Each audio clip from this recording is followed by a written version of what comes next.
أوضح فوزي الوزير المنتدب المكلف بالميزانية في تصريحه حول أسعار الأدوية أن الهدف الأساسي هو تحقيق توازن بين توفير الأدوية محلياً بأسعار مقبولة وبين الحفاظ على استدامة أنظمة الحماية الاجتماعية.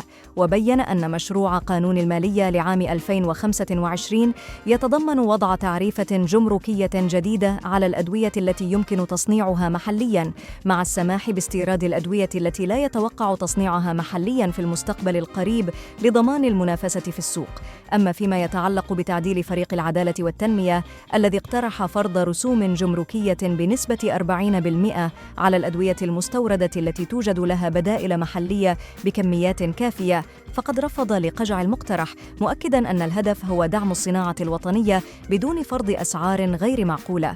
وأشار إلى أن بعض الأدوية تستورد بأسعار مرتفعة بحجة الإنتاج الوطني، مما يؤثر على قدرة المواطنين على الحصول عليها.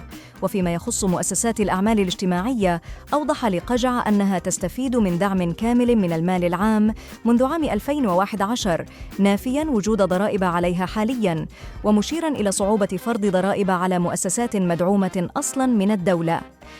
من أجل المزيد من الأخبار المرجو الاشتراك بالقناة.